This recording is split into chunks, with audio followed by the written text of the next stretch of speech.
Bueno, Y ahí pone a grabar también en la nube.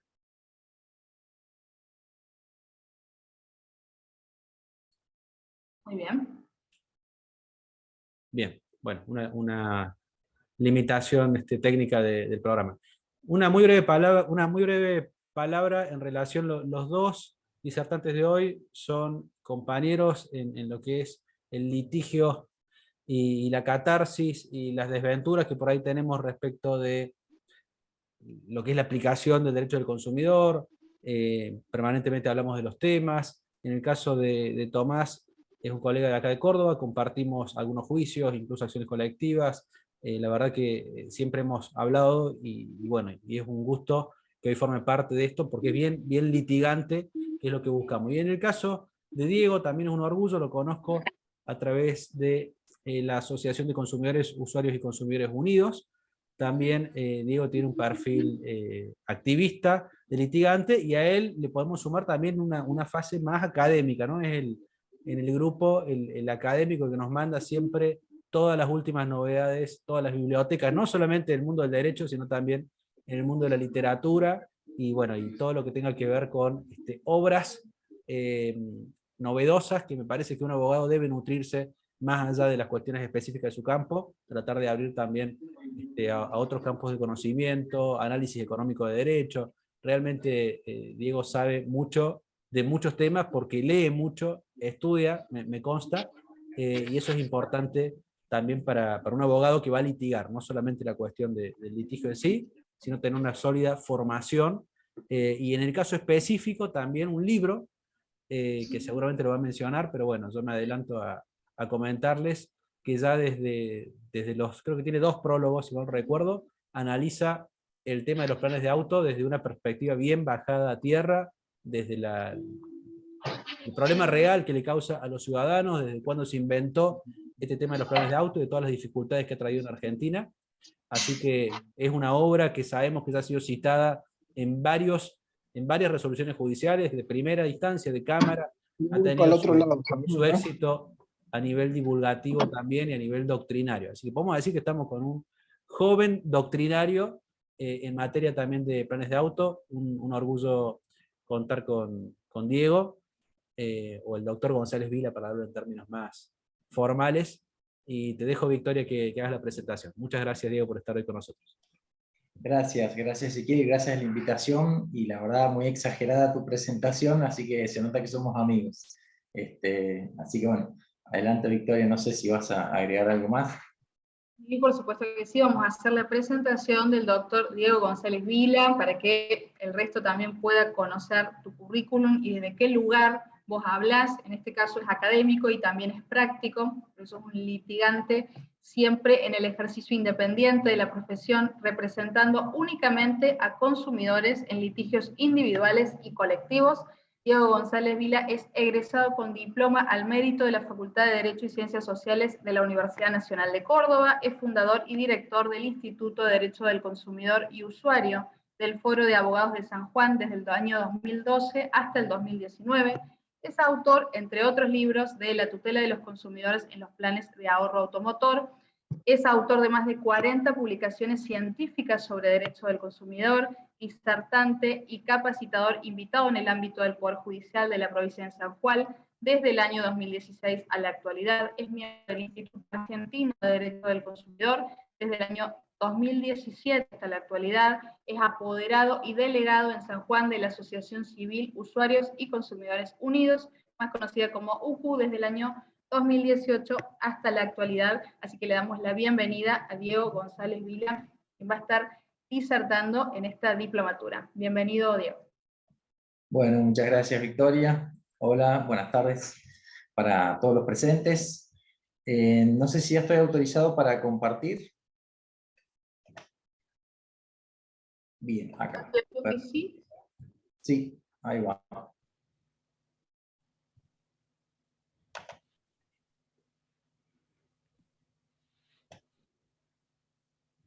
¿Ahí se ve bien? Sí, se ve bien. Perfecto. Bueno, entonces como ya adelantó Ezequiel y Victoria, la idea de ahora es comentar en esta hora que tenemos lo que es el funcionamiento general del sistema de planes de ahorro y algunas aristas del tema, porque obviamente es bastante complejo y no nos va a dar el tiempo para abarcar todas los posibles conflictos que se derivan de esta operación contractual. Obviamente, para empezar, antes que nada hay que tener en cuenta bien cuál va a ser el régimen legal que vamos a aplicar. Obviamente que va a estar dado empezando por las normas de mayor jerarquía, la Constitución Nacional, que seguramente ya tienen que haber visto en la parte general de la diplomatura, artículo 42, 43 y los tratados internacionales, las normas de derecho del consumidor. Muy puntualmente tengan en cuenta que el plan de ahorro es una operación de crédito al consumo, con lo cual se aplica en su totalidad el artículo 36, no solo en los requisitos para, a la hora de ejecutar, por ejemplo, algún crédito o iniciar la ejecución prendaria por el bien automotor, sino también a los efectos de tener en cuenta la competencia territorial. También el artículo 37, referido a las cláusulas abusivas, el artículo 40 de la solidaridad, 52, la legitimación para accionar judicialmente, 52 bis del daño punitivo, y el 53 de la competencia. Lógicamente también de las normas del Código Civil Comercial van a estar todas las normas derivadas de la parte general, de lo que es buena fe, conexidad contractual, solidaridad, contratos de adhesión y las normas obviamente específicas del contrato de consumo. Y ya para ingresar específicamente a las normas que han reglamentado esta operatoria, la primera es el decreto 142.277 del año 1943, y luego la resolución 815 de IGJ, que IGJ es la Inspección General de Justicia que debería controlar a las sociedades administradoras para que, por ejemplo, los contratos de adhesión no contengan cláusulas abusivas, etcétera, etcétera. Ya vamos a ver que, como siempre sucede en Argentina, lamentablemente, su control administrativo previo es absolutamente deficitario, y con lo cual habilita, obviamente, a pedir la nulidad de total o parcial de las cláusulas que sean abusivas, ya que el 989 del Código y el 1122, perdón, inciso A, facultan a pedir la nulidad de los contratos aunque hayan tenido, aunque hayan tenido aprobación administrativa previa.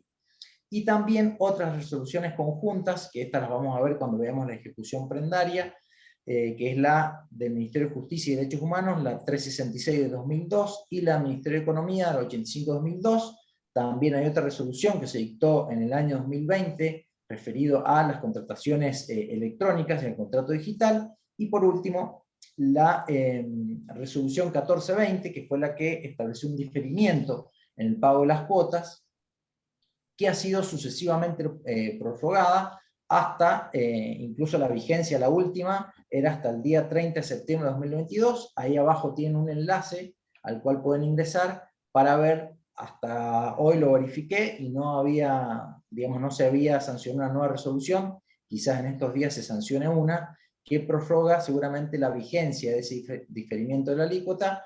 Y recuerden que ya no, esa resolución ya no suspende las ejecuciones prendarias, sino que establece una intimación previa para iniciar la ejecución prendaria. Eso es entonces, a grosso modo, el paquete normativo que hay que tener en cuenta a la hora de analizar este operatorio.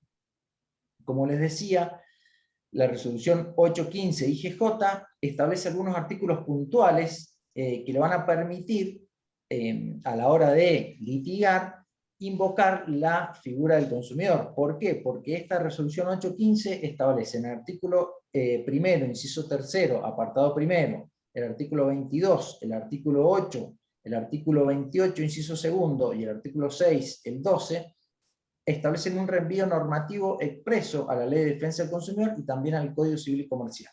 Con lo cual, cuando algunas sociedades administradoras contestan demanda y dicen que la parte actora no acreditó la relación de consumo, bueno, uno de los elementos para poder contestar ese traslado es justamente citar esta normativa que hace un reenvío expreso, insisto, a la normativa de consumo, no solo a la Ley 24240, sino también a las normas consumeriles del Código Civil y Comercial.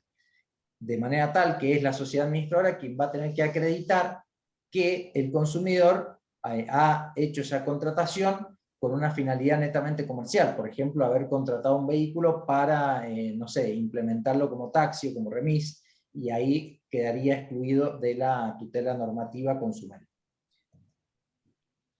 Como les venía diciendo, esta operatoria se caracteriza por tener la mayor complejidad de conexidad contractual. Acá está graficado con todos los contratos posibles que pueden haber, de manera tal que, primero, obviamente, está conformado por el grupo de ahorristas, que son quienes dan un mandato oneroso y irrevocable a la sociedad administradora, que obviamente la sociedad administradora ha sido creada por la fábrica automotriz, quien a su vez tiene un contrato de concesión y de franquicia con la concesionaria. A toda esa contratos conexos también aparece el seguro de vida colectivo de saldo deudor, que ese, digamos, se suscribe y se adhiere el ahorrista desde el primer momento, y cuando adquiere la calidad de adjudicatario también se le hace constituir un seguro automotor que tiene una cobertura total, y además también ahí se instrumenta una garantía prendaria por el saldo adeudado, e incluso en algunos casos depende del saldo de deuda que le quede pagar a este ahorrista que ha sido beneficiario con la adjudicación, también se le hace constituir fianzas solidarias que se les hace renunciar al beneficio de exclusión. También algunas empresas, por ejemplo Volkswagen, ha empezado a utilizar un seguro de desempleo que tiene una cobertura de 1 año y que la prima es a cargo de la sociedad administradora, y que, bueno, como les digo, este seguro no está regulado en la resolución 815, pero es de uso frecuente, insisto, cuando les toque hacer algún caso contra la sociedad administradora de Volkswagen, pueden encontrar esta figura del seguro de desempleo que genera también varios conflictos. Bueno, ¿cómo se organiza el sistema? Como les decía, la sociedad de ahorro previo es creada por la fabricante, que obviamente es el mismo grupo económico, por ejemplo, Ford y Plan Óvalo, Renault y Plan Rombo, etc., y que luego se valen de la concesionaria, que obviamente es una persona jurídica distinta, pero la concesionaria es la encargada de publicitar los planes de ahorro en la jurisdicción en la cual esta concesionaria tiene la exclusividad de venta de una determinada marca. Por ejemplo, acá en San Juan, Goldstein vende exclusivamente Ford y Volkswagen, y en esa concesionaria es donde se pueden conseguir y suscribir los planes de ahorro. El suscriptor, obviamente que es quien el contacto lo tiene con la concesionaria y firma el contrato de la solicitud de adhesión en la concesionaria, pero el consumidor está firmando el contrato con la sociedad administradora. Por eso es que muchas veces el cliente, el consumidor, cree que ha firmado el contrato, o que, digamos, el principal responsable de la operación es la concesionaria, cuando en realidad el verdadero empresa y persona jurídica que maneja esto es la fábrica, la terminal automotriz, a través de su financiera, que es la sociedad de administración. Obviamente que acá tienen dos modalidades, el plan 100% y el plan 70-30. El plan 100%, la diferencia que tiene es que el valor del vehículo, el 100% del valor del vehículo, se va a dividir en 84 cuotas, y eso nos va a dar el valor de la cuota pura, que es la alícuota. Mientras que en los planes 70-30, la diferencia es que el 70% del valor del vehículo se divide en 84, que es la cantidad de cuotas a pagar, y eso nos da una alícuota para la misma cuota pura, con la diferencia que ese 30% después es la alícuota extraordinaria que tiene que pagar el consumidor si resulta adjudicatario en un plan 70-30. No sé si hay alguna duda hasta acá, pregunta. ¿No? Bueno, avanzó. Como les decía, se compone esto en teoría, siempre tienen que ver, digamos, el doble de la cantidad de suscriptores a la duración que tenga un plan. Por ejemplo, si es un plan 24 meses, deberá tener 48 suscriptores, si es 48 meses, 96 suscriptores, y si es 84 meses, que es el plan más común, el de 7 años, debe tener 168 suscriptores. Sin embargo, ya Carlos Gersi en el año 1996 enseñaba que esos 168 ahorristas en realidad son una ficción, porque el grupo de ahorro lo componen todos los consumidores que están aglutinados bajo la misma empresa, es decir, bajo la misma sociedad administradora. De hecho, hay juicios al día de la fecha que se han iniciado por el tema de aumento de cuotas, en las cuales se ha logrado demostrar que hay grupos que mantienen su vigencia y hay menos cantidad de los 168 ahorristas, con lo cual esta famosa discurso que alegan las sociedades mexicanas cuando contestan demanda, es más, hola Pancho, ¿cómo va? Hola, ¿cómo Ahí te veo estás, Diego? conectado. ¿Qué decís? Bien, se trata más de una ficción y de una teoría esbozada por la sociedad administradora para justificar esa supuesta mutualidad entre los ahorristas. Como les decía, ¿por qué van dos? Es que tienen que ser el doble de suscriptores en relación a la cantidad de meses que dura el plan, porque básicamente se tienen que adjudicar 2 vehículos al mes, uno por sorteo y el otro por licitación. Entonces, vemos que en realidad acá no estamos hablando de grupo, sino más que nada una sociedad, porque si fuera un grupo, como por ejemplo en el que estamos ahora, que es un grupo de estudio, y que nos vemos, nos podemos consultar, dialogar, intercambiar ideas, eso en los planes de ahorro no existe. Ningún ahorrista, al menos que yo conozco un caso, tiene la posibilidad de contactarse con los otros 167 suscriptores para, por ejemplo, tomar medidas mancomunadas en resguardo del grupo. Eso está totalmente imposibilitado. De hecho, se podría perfectamente iniciar una acción judicial para que la sociedad administradora informe el resto de los integrantes del grupo de un determinado consumidor para poder justamente tomar acciones colectivas, que obviamente van a tener, acciones colectivas me refiero en el grupo, digamos, mancomunadas, no en el proceso colectivo en sí, para poder hacer valer y hacer cumplir el mandato que los ahorristas le han concedido a la sociedad administradora. Acá Gersi, en su obra, explica en forma muy sencilla y didáctica el verdadero funcionamiento del plan de ahorro, que en la realidad es, como característica saliente, es que los ahorristas adelantan el capital, no perciben ningún interés por hacer ese adelanto de dinero, pierden la propiedad del dinero, y además de eso, pagan porque la sociedad administradora les administre su propio dinero, que es la famosa gastos administrativos, que es la comisión que cobra la sociedad administradora por ese mandato oneroso. De manera tal que la automotriz obtiene una importante masa de capital sin ningún tipo de costo financiero, sino que encima, insisto, cobra intereses por gestionar el dinero de los consumidores y además con una diferencia de precios, que eso ya se está viendo con las primeras sentencias que se están dictando en este tema, que es un precio mayor de los vehículos que se comercializan por planes de ahorro que digamos, el precio que tienen los mismos vehículos cuando se hace el pago de contado. De hecho, fíjense ahí la reflexión que dice que este sistema es una obtención de inversión, de fondos de inversión sin costo financiero alguno. Es más, la administradora recibe una comisión por administrar el dinero de los ahorristas y después cobra por la financiación del precio final. El sistema es más diabólico. Eso ya lo decía Carlos Gersi en el año 1996, en esa obra de la editorial Astrea. Esto ya ha sido reconocido en la jurisprudencia y por ese fallo de la Cámara Nacional No Comercial, en la cual justamente acá se condena a la sociedad administradora por la falta de entrega del vehículo 0 kilómetros, y ahí se establece toda esta reflexión, que ahí está transcripta, después el Power obviamente se los voy a pasar para que ustedes lo puedan tener en la cátedra virtual, en la cual justamente se hace esta reflexión de que este sistema está diseñado justamente para permitir que el grupo automotriz, llámese fábrica y sociedad administradora, puedan captar estos fondos sin ningún tipo de costo financiero, sino que trasladan el riesgo empresario y financiero y también el riesgo cambiario en cabeza del consumidor. Bueno, a ver, ahí se trabó la diapositiva.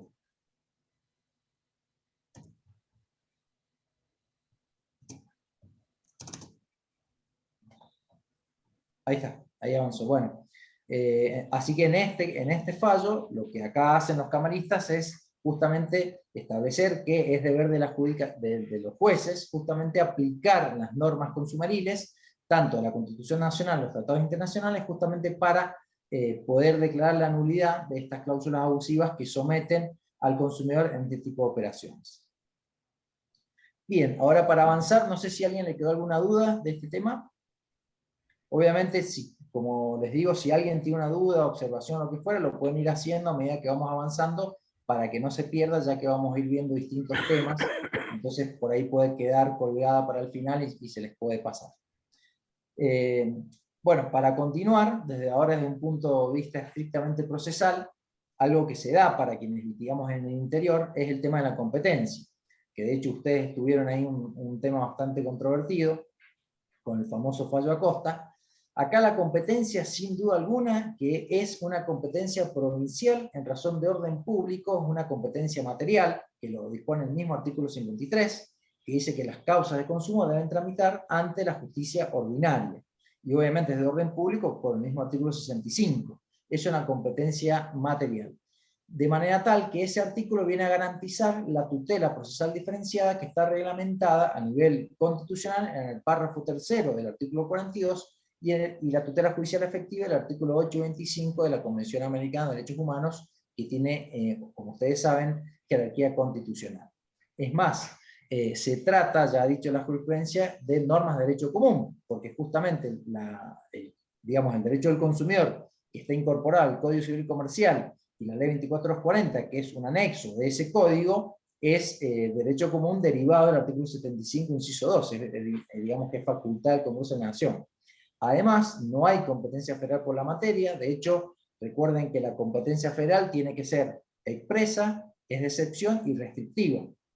De modo tal que, si no hay ninguna norma que establezca la competencia federal, no puede aplicarse en forma analógica ni extensiva. Y excepcionalmente será federal solo si el consumidor opta por ese fuero en razón de la distinta vecindad de las partes. Esta es una teoría, digamos, un planteo que yo hice cuando empezó lo de la pandemia, porque les comento, acá en San Juan, el sistema del expediente digital y electrónico se demoró en implementarse y logró recién a mitad del 2020. Por eso es que, para, digamos, tratar de no quedar paralizado con las causas, digamos, se me ocurrió esta idea de ir al foro federal en razón de la vecindad, de la distinta vecindad, pero ustedes saben que esa competencia en razón de la distinta vecindad es renunciable, por lo tanto no es de orden público. Así lo establece el 116, la ley 48 también, y el mismo Código Procesal Civil y Comercial de la Nación. Tampoco habilita la competencia federal la interjurisdiccionalidad del grupo de ahorro, porque un grupo de ahorristas lo integran vecinos de todo el país. Es más, acá hago un paralelismo con la ley 27.078, que es la ley de la Argentina Digital, de telecomunicaciones, que justamente hay en materia de telecomunicaciones, digamos por antonomasia, interjurisdiccionalidad, y sin embargo, a pesar de eso, el artículo 4 de esta ley 27.078 establece como regla la competencia federal, salvo los conflictos derivados de las relaciones de consumo. Esto lo dice el artículo 4, último párrafo, de manera que tiene coherencia dialógica con el artículo 53 de la ley 2440. Y además, otro argumento que les va a servir también para rechazar con éxito la excepción de incompetencia, es que todos los contratos de ahorro previo tienen una cláusula titulada jurisdicción, en la cual las partes, incluyendo la sociedad administradora, se someten a la jurisdicción de los tribunales ordinarios. Por lo tanto, ahí hay una renuncia anticipada a invocar la competencia federal en razón de la vecindad. De manera tal que, también por la regla de que los contratos de adhesión se interpretan en contra del predisponente, tampoco puede venir la sociedad administradora a oponer preclusivamente y por la doctrina y los actos propios la incompetencia, porque justamente ella misma, cuando redactó el contrato, ha establecido la competencia provincial. Así que ese es otro elemento también para que lo tengan en cuenta a la hora de contestar estas excepciones. Acá un poco de jurisprudencia. El primer dictamen de Víctor Abramovich en la causa Antipam, ahí estableció justamente lo que estábamos diciendo, que el derecho del consumo es derecho común, por lo tanto no está habilitada de ninguna manera la competencia federal, y dictamina a favor de la competencia provincial. Ahí está el enlace web para que puedan descargar el dictamen.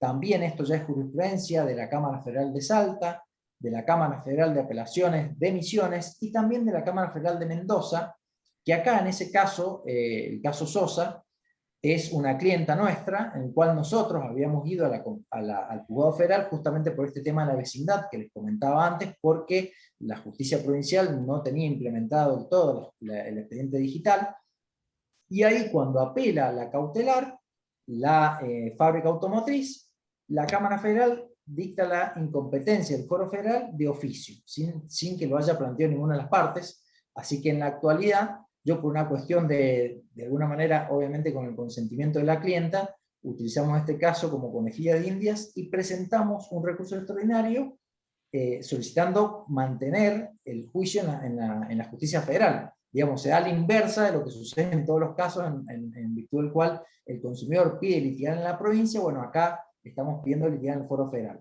Todavía no tenemos resolución al respecto, pero ha sido admitido formalmente. Pero a raíz de ese caso, del fallo Sosa, la Cámara Federal de Mendoza, que es la que tiene competencia en todo Cuyo, porque acá, digamos, salvo Mendoza, es la única Cámara Federal que hay. Por lo tanto, todas las causas de San Juan y San Luis, en apelación, van a parar a la Cámara Federal de Mendoza. A raíz de ese caso, todos los otros juicios que se iniciaron en planes de ahorro han sido declarados incompetentes por la misma Justicia Federal de San Juan, de Mendoza y de San Luis. Y eso sucedió también en un caso en el cual se presentó la demanda en la Justicia Provincial de San Juan y se suscitó un conflicto negativo de competencia, porque se declaró incompetente el 9º Juzgado Civil y Provincial, y cuando remitió la causa al Juzgado Federal de San Juan a la Secretaría Civil número 1, también se declaró incompetente, se elevó el expediente a la Corte, y la Corte, ya acá este es un fallo, estableció expresamente que era competencia ordinaria, justamente por tratarse de derecho común, haciendo suyo y propio los argumentos del dictamen Víctor Abramovich, del dictamen del Procurador General de la Nación, que estableció esto. Y ustedes en Córdoba, seguramente ya lo deben conocer, el fallo Acosta de la Cámara Séptima de Apelaciones ahí de Córdoba había decretado la incompetencia de oficio de la justicia provincial. Ante ese fallo, el Tribunal Superior de Justicia de Córdoba acertadamente revocó ese fallo y estableció la competencia ordinaria justamente por estos argumentos que estamos diciendo, por entender que el Tribunal Superior de Justicia de Córdoba y que el Foro Provincial en materia de consumo es el competente por aplicación del artículo 53 y 65 de la ley 2440, que justamente establecen, insisto, la competencia ordinaria de orden público. Esto también ha sido corroborado porque a raíz de la incompetencia que había dictado la Cámara Séptima, Plan Rombo presentó una inhibitoria en la Justicia Federal ahí de Córdoba, que también fue rechazada por el Juzgado Federal número 2 y ratificada por la Sala B de la Cámara Federal de Córdoba, que investigando el caso, sé que Plan Rombo presentó recurso extraordinario, ha sido admitido formalmente, pero todavía no se pide sobre el fondo de la Corte. Igualmente yo entiendo que va a remitir a la causa que vimos ahí anteriormente de ese conflicto negativo, resolviendo el conflicto a favor de la competencia ordinaria. No sé si hay alguna duda hasta acá, comentario. Victoria, si vos podés ver el chat.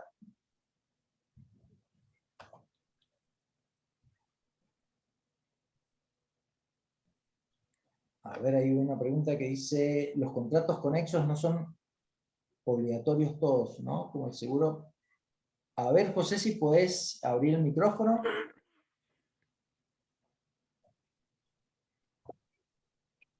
Buenas tardes, doctor. ¿Qué tal? Sí, la consulta era que en este tipo de planes, como usted bien mencionaba, digamos, entran en juego un montón de contratos a la hora, digamos, de estos planes de ahorro, ¿no? Y si uno de ellos, yo entiendo que, por ejemplo, por lo general las concesionarias, o más bien sí, las concesionarias, digamos, como que te quieren imponer cierto seguro. Entiendo que no es obligatorio, pero mi duda era si en ningún momento es obligatorio o a partir de determinado momento, porque por ejemplo yo tengo un caso de un cliente en donde, bueno, todavía no es cliente, pero me llegó la consulta de que a él le querían imponer por el plazo de un año el contrato, digamos, de contrato a riesgo que digamos, que le decía la concesionaria, ¿no?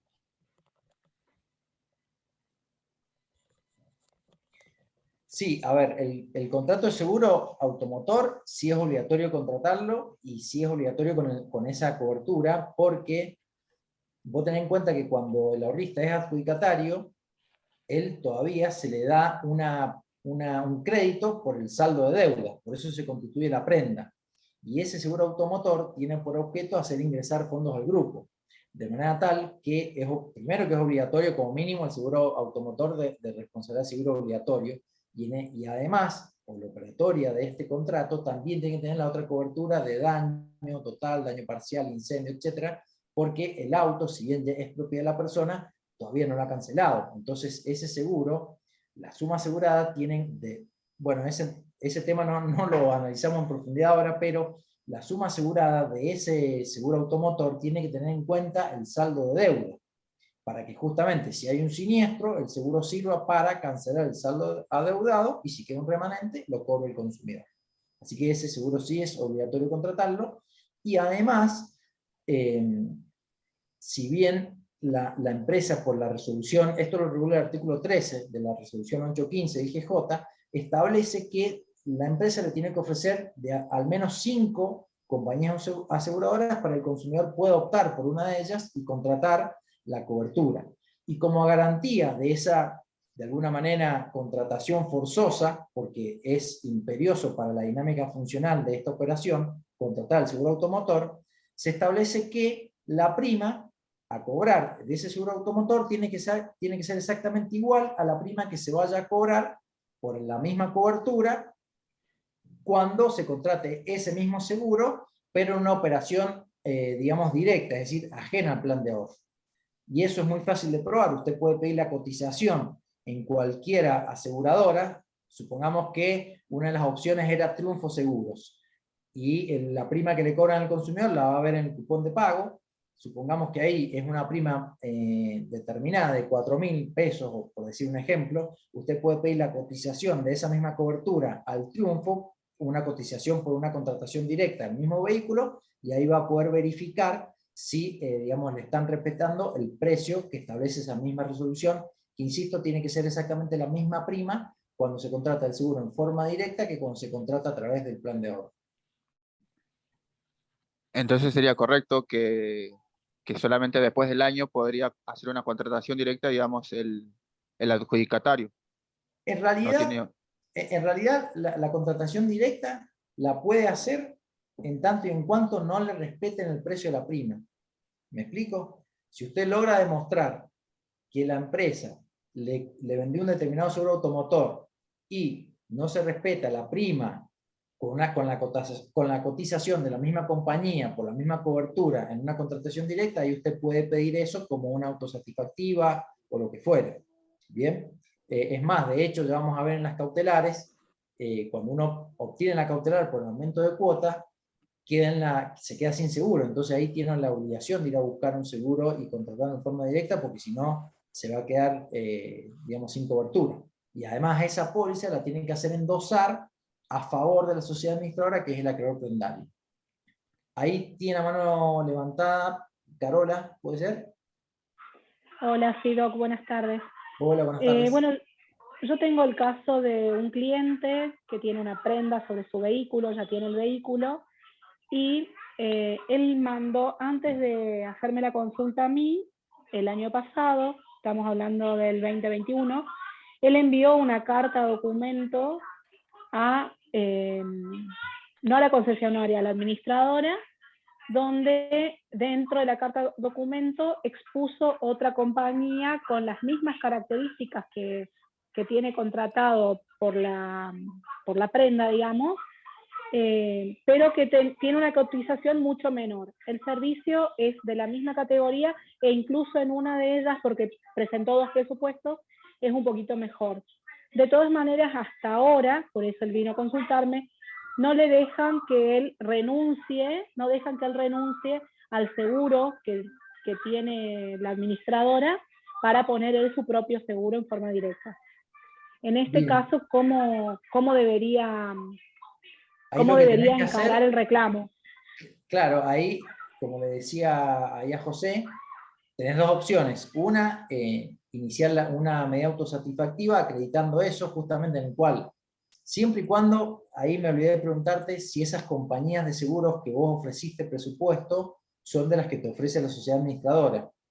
¿Es alguna de esas compañías? No están dentro de las 5. No, claro, ahí no. Ahí, a ver, porque en los casos en los cuales, por ejemplo, nosotros obtuvimos cautelares y nos quedamos sin seguro y hay que contratarlo en forma independiente, la sociedad administradora pide que el consumidor firme un formulario que garantiza la solvencia de la aseguradora. Imagínense el delirio de esa situación. Porque dicen, ellos van a buscar un seguro que quizás nosotros no avalamos. Entonces, para evitar firmar ese formulario y rechazarlo, ¿qué hice yo?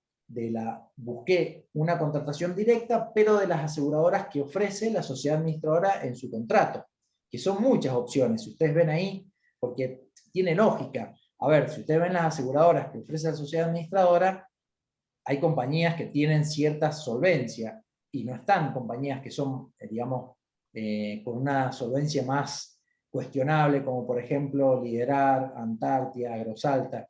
No quería dar nombres propios, pero bueno, ante la especificidad de la consulta me veo obligado. Entonces no es lo mismo salir a contratar un seguro con una compañía de ese tipo que de las que salen ofrecidas en el contrato de ahorro previo. Con lo cual yo lo que sugiero en estos casos es que hagan tanto José como Carola, es que busquen presupuestos de las compañías de seguro que están ofrecidas en el contrato de ahorro previo, de cualquiera, pues incluso pueden buscar cotización en todas, y la más baja la ofrecen, y ahí pueden, insisto, iniciar una acción de cumplimiento contractual denunciando que se está cobrando una prima mayor a la que ustedes han presupuestado en una contratación directa. Y ahí pueden solicitar, como medida autosatisfactiva, que el juez le autorice a contratar el seguro en forma directa y particular. Ya han habido casos de esos. No sé si eso está contestado ahí, Carola, José, o alguna otra duda. Sí, Perfecto. muchísimas gracias, Doc. Muchas gracias. Gracias, Doc. De nada.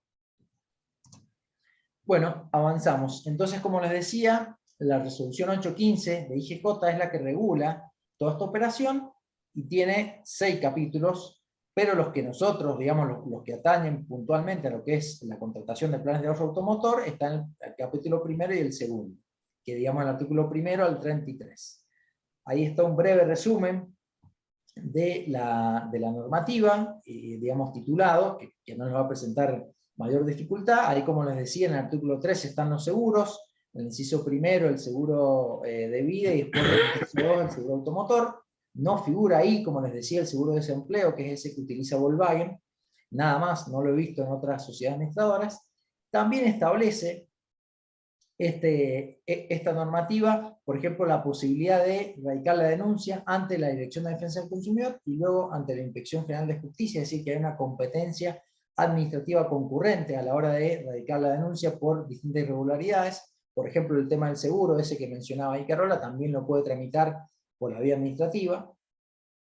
Y luego tiene en el capítulo 2 los otros artículos referidos a lo que es el bien tipo, y muy importante el artículo 28, que prohíbe en su primera parte el ajuste retroactivo de las cuotas, y en el inciso segundo establece expresamente que las sociedades administradoras son mandatarias de los ahorristas, de los mandantes. Esto porque hay algunas empresas, como por ejemplo Fiat, que niegan esta calidad del mandato, y está impuesto acá normativamente. De hecho, ese artículo 28, inciso 2, remite expresamente a las normas del mandato del Código Civil Comercial, el artículo 1319 en adelante.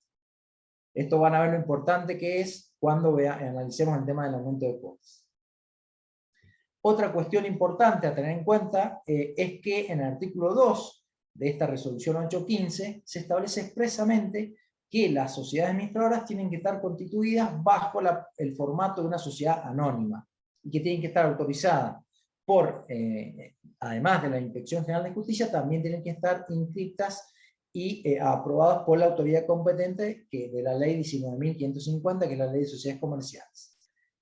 Acá hay un tema también para que lo utilicen a la hora de contestar y rechazar las excepciones de falta de legitimación pasiva que suelen oponer las fábricas automotrices, porque este artículo 2 establece que las sociedades administradoras, cuando van a solicitar la administración, la aprobación de sus planes de ahorro ante la Inspección General de Justicia, además de cumplir con el objeto único, el capital mínimo, etc., tienen que acompañar una copia del contrato de provisión de bienes.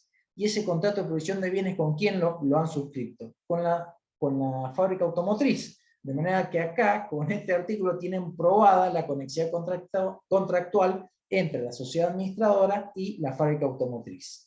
Este mismo artículo 2 tiene coherencia dialógica con el artículo 23, inciso segundo, apartado 2, punto primero, de la misma resolución 815, que establece justamente la solidaridad en materia de garantía, por ejemplo, de garantía automotor, de los vehículos importados. Es decir, que acá está aprobado y la misma resolución 815 acredita la conexidad contractual entre la empresa automotriz y la sociedad administradora.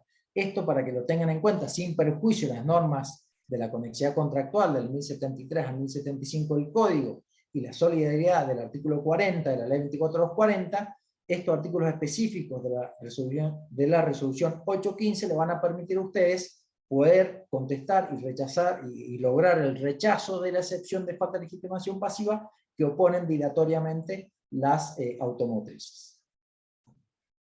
Bueno, llegamos al tema de lo que son los aumentos de las cuotas.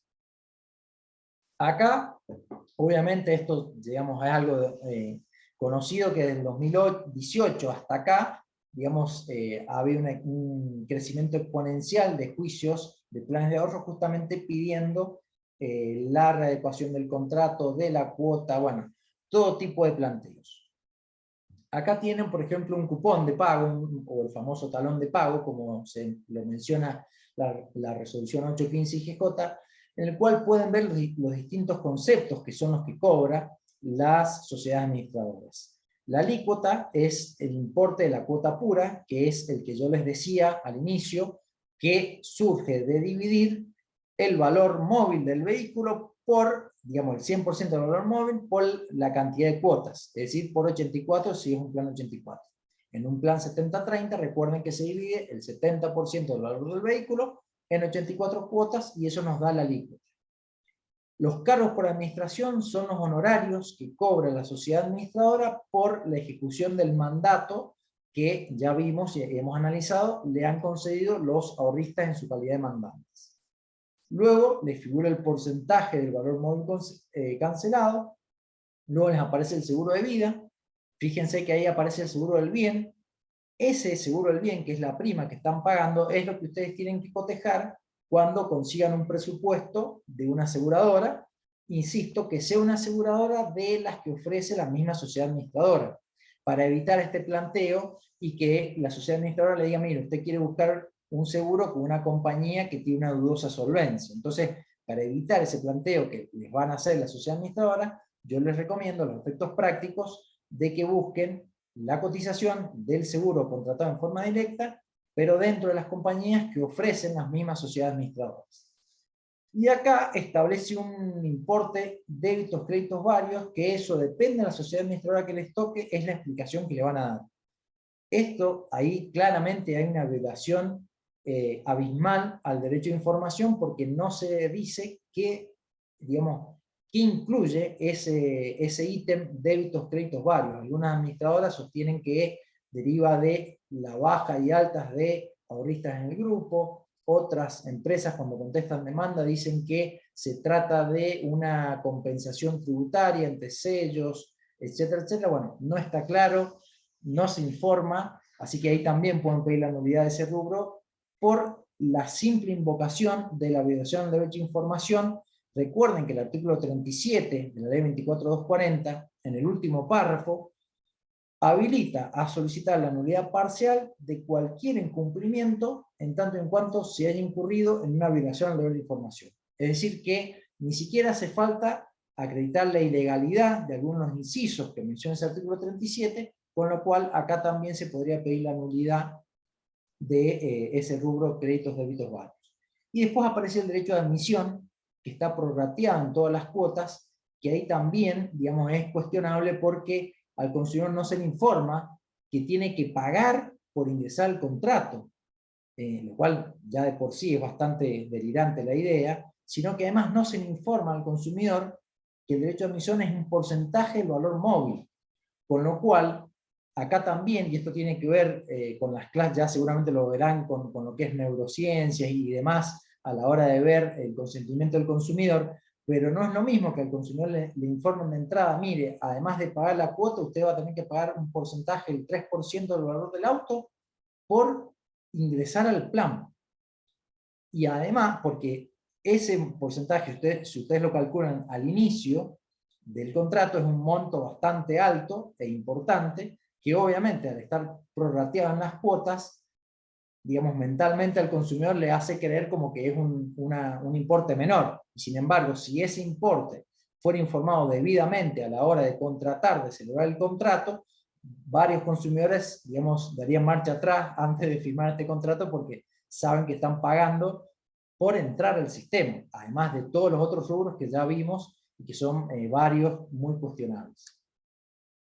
Bueno, acá en este tema de planes de ahorro habrán visto que lamentablemente, yo creo que por la desesperación de los consumidores, que digamos fueron a muchos abogados que lamentablemente tampoco manejaban en profundidad este tema, que tiene mucha complejidad desde el punto de vista de la operatoria, han habido planteos bastante confusos y muchas acciones colectivas entre comillas, que en realidad más que colectivas se tratan de litis consorcios activos con litis consorcios pasivos, porque no, digamos, de los procesos colectivos en sí, ya lo verán, imagino cuando vean la clase con Pancho Borvic o con alguno de los docentes encargados de ese tema, no se dan los requisitos de homogeneidad fáctica y jurídica que establece la Corte en el precedente alable.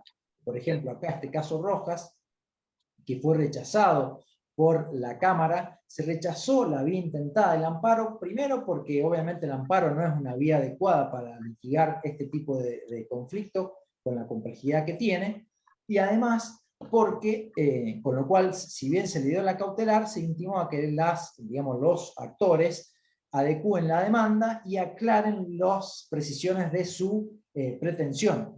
Ahí fíjense, está remarcado con rojo, porque hablaba esa demanda muy confusa de que querían una readecuación de las cuotas, pero no establecían qué clase de readecuación, pedían la nulidad de ciertas cláusulas abusivas, pero no identificaban cuáles eran las cláusulas que ellos entendían por abusivas, etcétera, etcétera.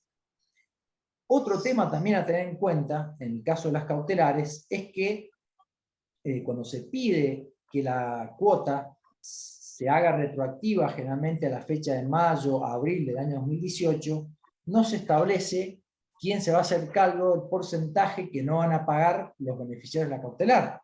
Con lo cual, ahí habría y les da pie, y ustedes le están dando una facilidad para que la sociedad administradora, cuando apele la cautelar, se las pueda hacer caer, porque le va a decir, miren, si nadie paga ese porcentaje de la cautelar que se ha mantenido congelada, el grupo se va a desfinanciar y los ahorristas no adjudicatarios no van a tener fondos suficientes para que se puedan adquirir los vehículos. Entonces acá lo que nosotros planteamos en la demanda es que a la hora de conceder la cautelar se establezca expresamente que ese porcentaje que no se paga por la actualización que la cautelar ha congelado la cuota sea absorbido provisoriamente por las demandadas para no desfinanciar el grupo.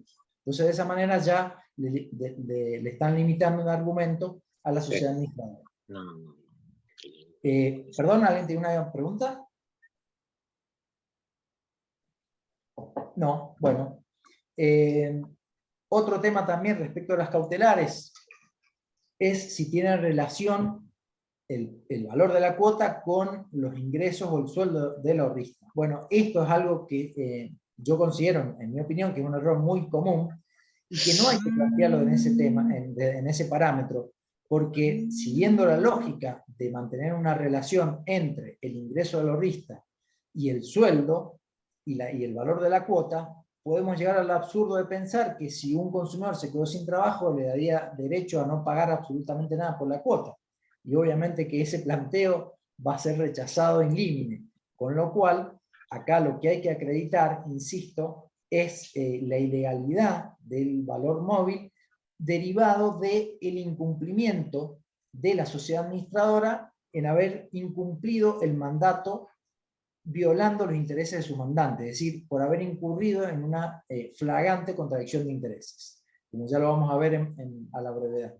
Insisto con esto, no es aconsejable diseñar la cautelar teniendo en cuenta el ingreso del ahorrista, porque si se queda sin trabajo, digamos, siguiendo esa lógica, el juez le va a decir, bueno, ¿y qué? ¿Eso le va a dar derecho a no pagar nada en la cuota? Obviamente que digamos, planteado en esos términos se la van a rechazar. Y además también muchas de estas cautelares se meten a cuestionar el precio, la relación entre el precio del bien y el producto, y recuerden que ahí hay un límite, que el artículo 11.21, inciso A del Código, establece que no se puede declarar como abusiva las cláusulas referidas al precio y en relación al precio y el bien o el servicio procurado. Salvo, en este caso puntual, el artículo 32, inciso segundo, de la resolución 815 IGJ, sí establece ahí que el precio, perdón, hay alguien que está con el audio abierto, si le puede cerrar, para evitar el acople. Gracias.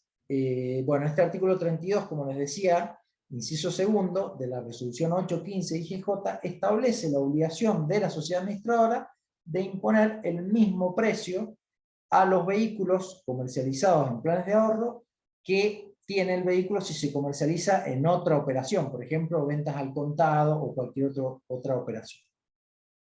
Acá hubo un caso de la misma Cámara Civil de Apelaciones de General Roca, en el cual sí se admitió la cautelar, justamente incurriendo en esto y dejando en evidencia la ilegalidad que acabamos de mencionar. Es decir, se sostiene acá que la sociedad administradora ha incurrido en un incumplimiento, en un grave incumplimiento, por no haber respetado ese artículo 32, inciso segundo, al haber hecho una diferenciación de precios de los vehículos que se comercializan en planes de ahorro respecto a los que se comercializan por otros canales de venta, como ser, por ejemplo, la compra-venta al contado.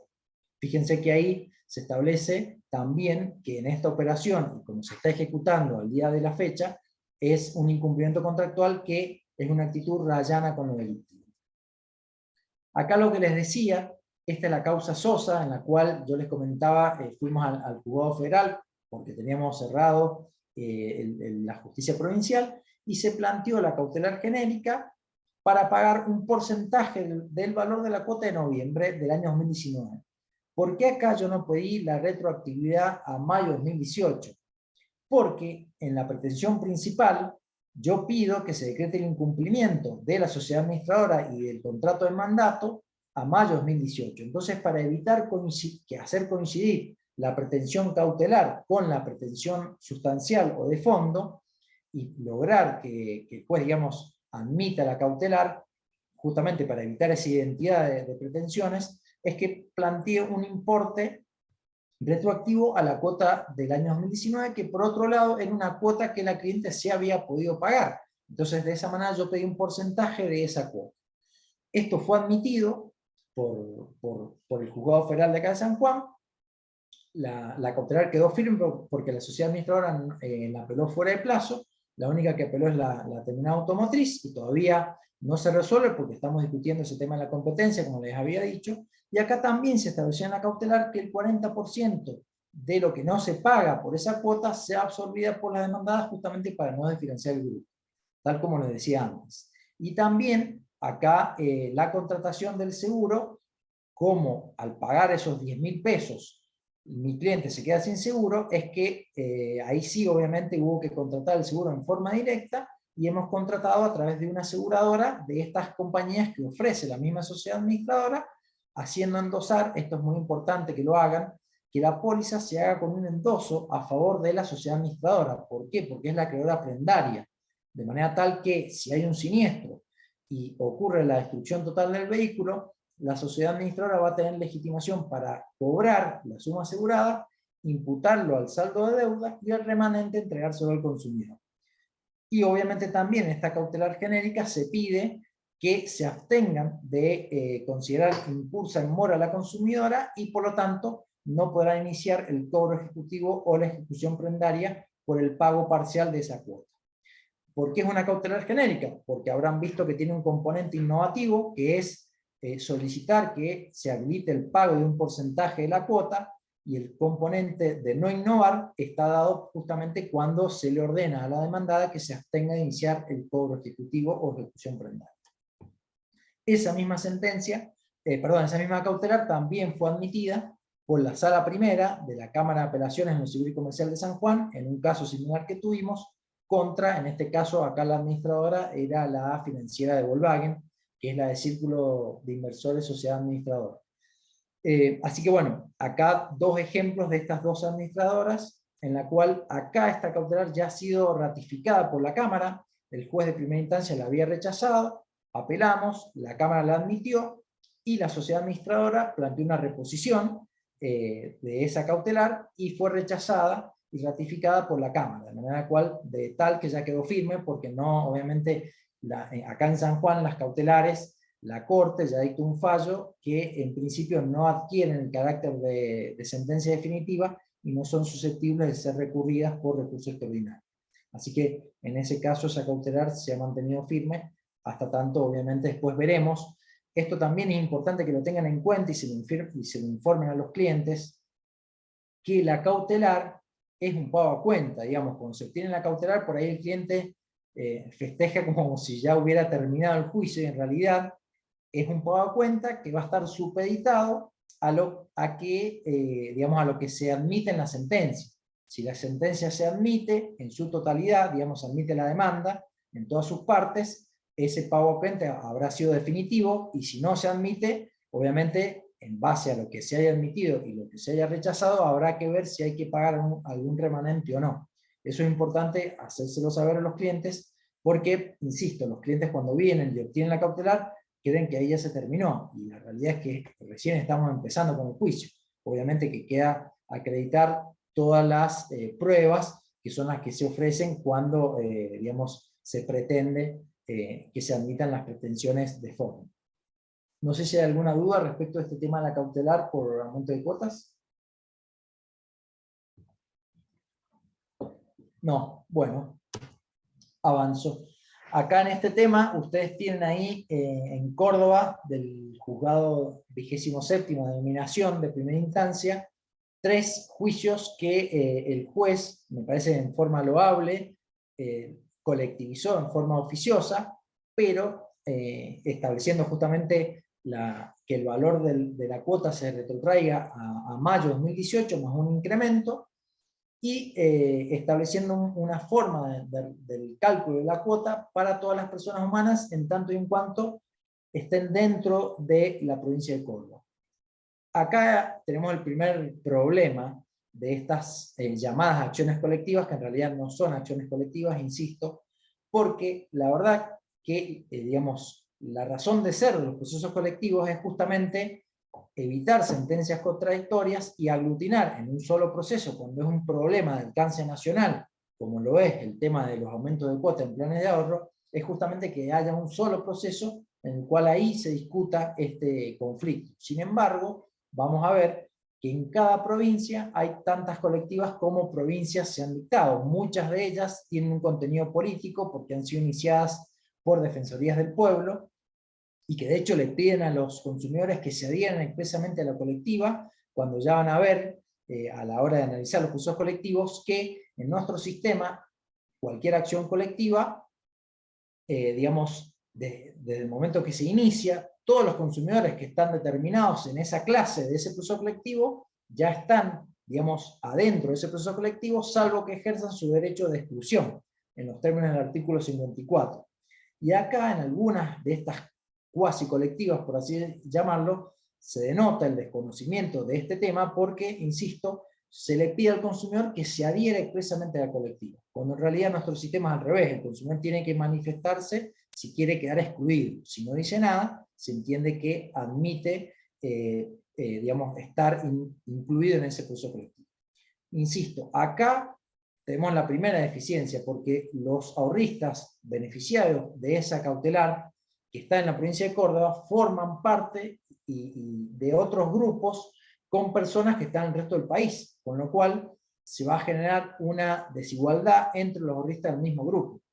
Insisto, acá hay una deficiente delimitación territorial de estos alcances colectivos, más allá de que en el caso de estos temas no hay homogeneidad, porque no es lo mismo el ahorrista que está pagando un Volkswagen Gol al que está pagando un Volkswagen Polo, una Volkswagen Amarok o una camioneta, por ejemplo, 4x4 o un utilitario de menor precio. La readecuación y el valor móvil de esos contratos son totalmente diferentes. Entonces, no hay ninguna homogeneidad fáctica ni jurídica. ahí el juez también estableció la citación a las personas, a quienes se crean con derecho a representar ese colectivo, es decir, a las asociaciones de consumidores. Lo mismo ha sucedido acá en otro ejemplo de la causa ASIAR, del Tribunal de Gestión Asociada número 3 de Mendoza, en la cual la jueza, en forma oficiosa, decidió colectivizar la causa con el agravante de aglutinar en el mismo proceso a todas las sociedades administradoras. O sea, acá, si ya había heterogeneidad con una sola sociedad administradora, imagínense la heterogeneidad fáctica y jurídica que se va a dar si aglutina en el mismo proceso a las otras sociedades administradoras que tienen vehículos, que tienen otros precios totalmente diferentes, y además se está cuestionando la readecuación del valor móvil. Es decir, que no se dan los requisitos de procedencia de la acción colectiva. Y acá vuelve a incurrir en el mismo error de delimitación territorial de la causa ahí Acosta, que lo limita únicamente a los vecinos de la provincia de Mendoza.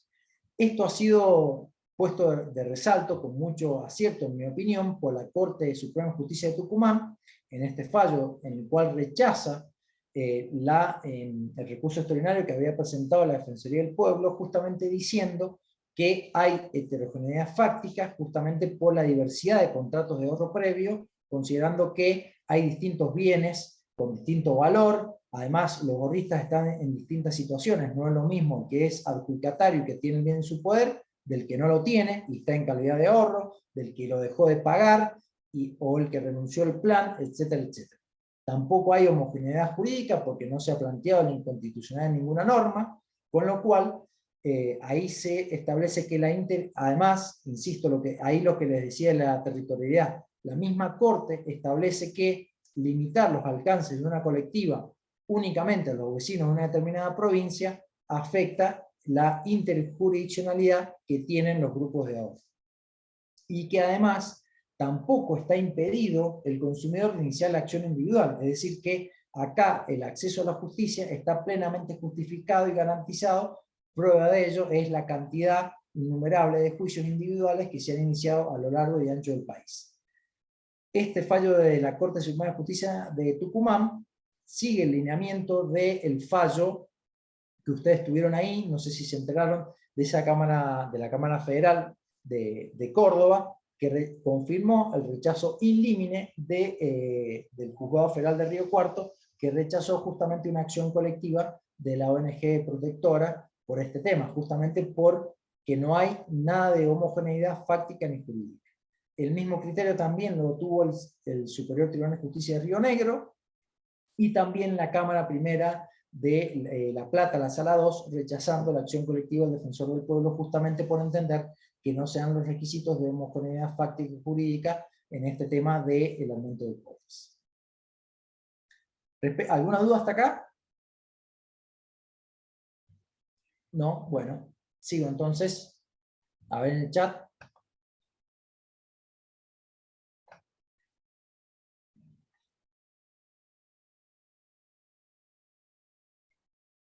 A ver. Carola, si podés explayarte con la pregunta cuando dice que el cliente no puede pagar el valor acumulado de la cuota 84. Hola, Doc, ¿cómo le va nuevamente? Sí, no hay problema. Tengo un cliente que en la cuota 84 le vino alrededor de 1.500.000 pesos para pagar por el tema de la cautelar, y es un señor jubilado. Entonces me plantea esta situación, o sea, cómo él puede hacer o qué puede hacer él para revertir esa situación o para frenar esa situación para que digamos, no lo perjudique con el tema de la prenda o del auto. Bien, ahí tengo la primera pregunta. ¿El cliente tuyo ha sido beneficiado efectivamente con una cautelar individual o colectiva o no? Ha sido beneficiado, pero no sabía que había sido beneficiado, sin su autorización. Colectivamente, sí. Ah, fue en esa colectiva. Bueno, Exacto. que esas colectivas han generado más problemas que soluciones. Bueno, ahí mira, primero tendrías que ver si vos estás a tiempo de ejercer el derecho de exclusión salirte de la colectiva e iniciar la acción individual, que vas a tener un mejor resultado y en menor tiempo posible, y te va a permitir además de hacer vos tu propio planteo en base a las circunstancias particulares de tu cliente. Ese primer punto. Insisto, depende el plazo que dio el juez para que los consumidores puedan ejercer el derecho a autoexclusión. Supongamos que se venció ese plazo y que tu cliente no puede excluirse de ese proceso colectivo. Bueno, en ese caso, lamentablemente va a tener que esperar la sentencia de fondo de esa acción colectiva para ver si todo lo que no ha pagado ahora lo va a tener que pagar en caso de que se rechace la demanda, o si se admite, no va a tener que pagar nada, depende de las pretensiones como hayan sido esgrimidas en la demanda inaugural. Pero bueno, eso va a depender, insisto, a la sentencia colectiva. De todos modos, obviamente, si él tiene la cautelar, una cautelar en la cual le prohíbe a la sociedad administradora que inicie la ejecución prendaria, obviamente que ese importe, yo te sugeriría que agregues ese cupón de pago en el juicio cautelar en el cual está tramitando el beneficio de tu cliente, denunciando eso, que le están iniciando el cobro cuando él ha sido beneficiario de la cautelar, y por lo tanto ese importe de esa cuota, de esa última cuota, no es exigible porque está supeditado al resultado final de la sentencia definitiva. Entonces, Perfecto.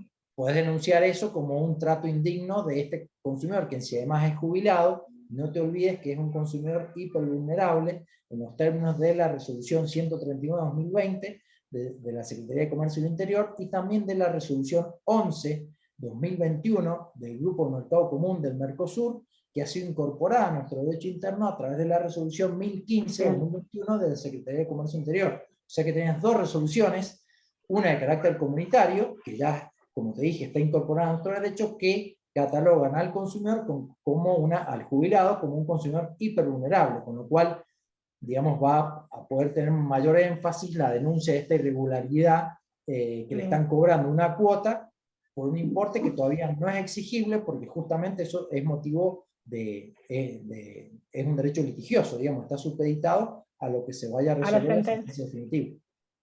Perfecto, muchísimas gracias, Doc. De nada. Mario, ahí levanta la mano. Sí, ahí está, ¿me escuchan? Sí, con un poco de... ¿Ahí está mejor? Ahí sí. Bien. Bueno, no, sí, primero que nada, bueno, felicitaciones por el tema. Yo soy abogado litigante de acá en la provincia de La Rioja. Nosotros actualmente tenemos 5.000 personas en la provincia que están siendo beneficiadas con el tema de la medida cautelar y están en un proceso judicial en contra de diferentes nuevas empresas, tanto Volkswagen, Chevrolet, Planchón y demás.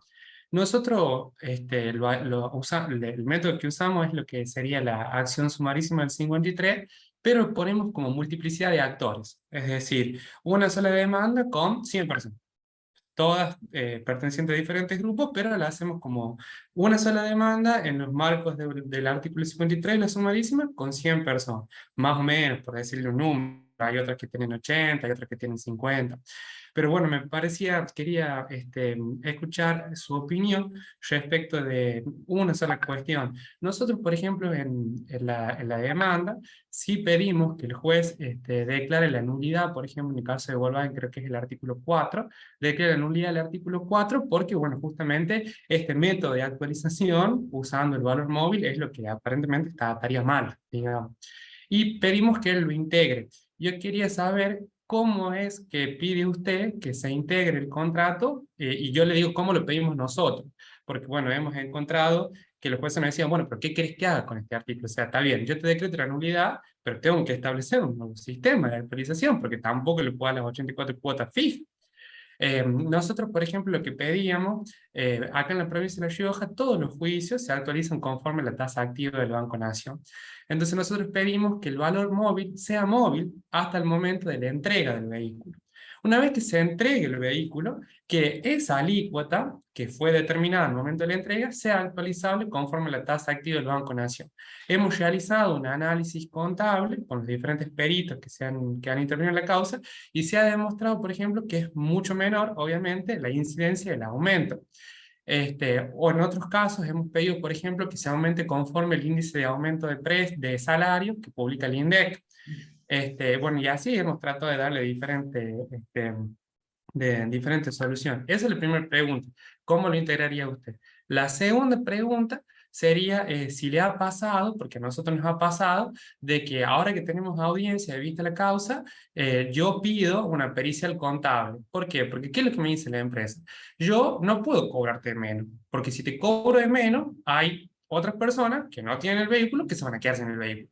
Entonces, a mí se me ocurrió, o yo como que me daba cuenta, de que todas las personas cuando ingresan al grupo generalmente hacen la famosa entrega de cuota pactada. Es decir, en la cuota 3 pactamos que te damos el vehículo. O en la cuota 10 pactamos que te damos el vehículo. He comenzado a pensar que en realidad todas las personas de ese grupo tienen ya el auto. Y en realidad les están cobrando siempre un cero solamente a los fines de enriquecerse. Entonces, ¿qué habíamos hecho nosotros? Pedimos como prueba la exhibición del libro por parte de la empresa y el juez de la causa le solicita que me informe, primero, constitución de cada grupo y orden, de cada grupo de ahorristas, cantidad de dinero existente en el grupo, porque bueno, el grupo no solo se nutre de lo que sería el pago de la cuota. Hay gente que, por ejemplo, se le cae y la plata queda ahí, no se la dan hasta el final. Entonces, cantidad de dinero existente, y le pedimos a la contadora que con esa información ella determine, en base al valor del precio de lista que se publica en las diferentes páginas, si alcanzaría o no para entregar los vehículos a estas otras personas y de esta manera frenar este aumento. ¿Qué es lo que nos pasó? Hasta el momento, en varias demandas que tenemos, ninguna empresa acompaña estos informes. No los acompaña. Entonces, al día de la fecha, yo no puedo saber si realmente o todos tienen el auto, o es verdad que hay algunos que lo tienen y otros no, pero acá en York, por ejemplo, no han acompañado nunca estos informes, y entonces la perito contador dice justamente que en el informe que ella hace, dice, bueno, no se puede determinar si realmente este argumento que esgrime la empresa es cierto o no, y en virtud del, creo que es el 53, ellos son los obligados a traerme esta información a mí. Entonces, esa es la segunda pregunta, si le pasó esta circunstancia. Y la tercera, que le hago una sola para todos. Y la tercera, tomando el caso que tiene ahí la compañera, a mí también me pasa que, por ejemplo, en el caso particular de Volkswagen, llegan a la última cuota y te mandan la cuota 84 con todo el valor cautelado hasta el día de la fecha. Lo que yo hago, quería saber su opinión al respecto, lo que yo hago es mandar una carta de documento diciendo que se emita nuevamente ese cuota 84 porque me está cobrando todo lo que se cauteló hasta el momento. Digo en qué expediente está la persona, transcribo nuevamente la resolución y le digo que es notoria la mala fe que tiene Volkswagen de no quererme emitir esa cuota 84, pero ¿por qué? Porque si me la emite, lo único que va a quedar en suspenso va a ser la diferencia. Entonces, al no emitírmela, ellos tienen la posibilidad de que el mes que viene volvérmela a hacer con el valor móvil actualizado. El mes que viene volvérmela a hacer con el valor móvil actualizado. Entonces, ahí en la carta de documento, yo lo que le digo es, yo llegué al final del plan en septiembre de 2022. Mi remanente es tal, y este remanente yo no se lo voy a pagar hasta que el juicio termine o no. Y en el caso, y bueno, lo íntima para que se abstenga de actualizarlo y demás, porque es un remanente cautelar, o sea, el juez en última instancia decidirá cómo se actualizará. Y lo que yo tengo pensado hacer, y ahí es donde viene mi pregunta, en el caso de que lleguemos a perder el día de mañana, porque todavía no pasó, no tenemos sentencia, cuando ellos nos quieran cobrar actualizado, presentar estas cartas de documento y decir, no, esos montos no son, yo llegué al final en este mes y lo constituí en mora para que me emita la cuota, y él no me lo emitió. Entonces no me puedes a mí poner intereses cuando yo te constituí en mora para que me mande el cupón como tenía que ser. ¿Qué opinabas respecto de eso? Bueno, esas serían las tres. Bueno, vamos por partes. La primera, vamos con esta última que está relacionada con lo que preguntó la compañera. Está bien que hagas la carta de documento y lo rechaces, me parece correcto, pero eso lo tenés que denunciar en el expediente. Digamos, justamente denunciarlo como hecho nuevo o como documento posterior. Vos, depende del Código Procesal Civil ahí de La Rioja, no lo conozco, pero supongo que será más o menos similar a la estructura de los otros códigos. Lo podés agregar como documento posterior, que ahí no hay plazo para agregar eso, y lo agregás así como documento posterior, y denunciar esa irregularidad. justamente, digamos, enfatizando que te están cobrando una cuota que no es exigible porque justamente es un derecho litigioso y que está supeditado a lo que se vaya a resolver en la sentencia definitiva. No se va, recién se va a saber si tu cliente tiene crédito a favor o tiene que pagar lo que no pagó por haber estado beneficiado de la cautelar. Eso recién se va a saber con la sentencia definitiva. Ese punto 1. Respecto del tema contable, que las compañías no ofrecen libros contables, bueno, ahí también tiene que ver de cómo hayas vos ofrecido esa pericial contable. Imagino que si vos lo ofreciste diciendo que acompañan los libros contables bajo apercibimiento de tener, por cierto, el valor tal y tal y tal y tal y tal, bueno, no lo acompañaron, ahí presentó un escrito en base al informe del perito diciendo que se hagan efectivos los apercibimientos, considerando que las demandadas no acompañaron los libros contables, obstruyendo a la verdad jurídica material y al debido esclarecimiento de la causa de consumo, y pedir que sea efectivo no solo el apercibimiento del Código Procesal Civil que vos tengas ahí, sino también de la carga protectora dinámica, el párrafo 3º, artículo 53, y el artículo 1735 del Código Civil Comercial, que también regula la carga protectora dinámica.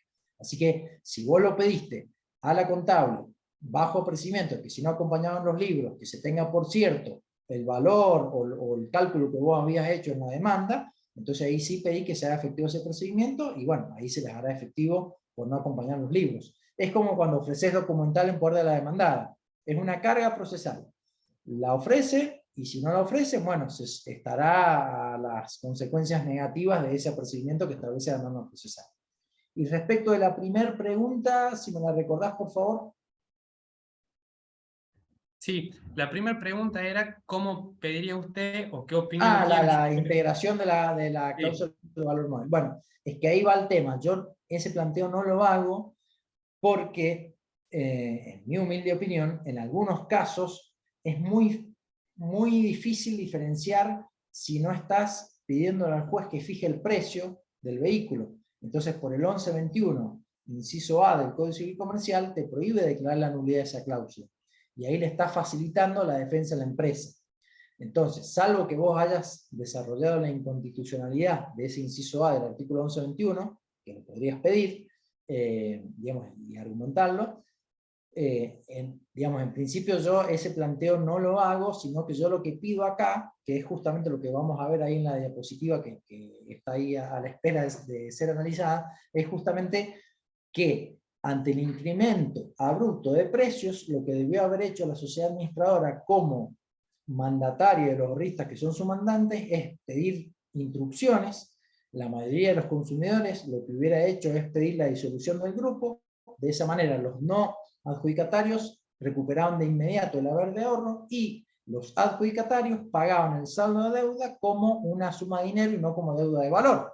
Y se aplica ahí el artículo 25, inciso 4, apartado primero, referido a la disolución del grupo, que nosotros pedimos que se aplique en estos casos, porque era la solución que hubieran decidido los ahorristas, porque era la que más les convenía a ellos. Entonces ahí se aplica al saldo de deuda la tasa activa del Banco Nación o el valor de mercado que resulte menor. Fíjense que ese artículo 25 tiene coherencia normativa con la interpretación del 1095 y del artículo 37 que establece de la obligación de adoptar digamos, la interpretación y la obligación legal y contractual que más favorezca al consumidor, y se mantiene con vida el contrato.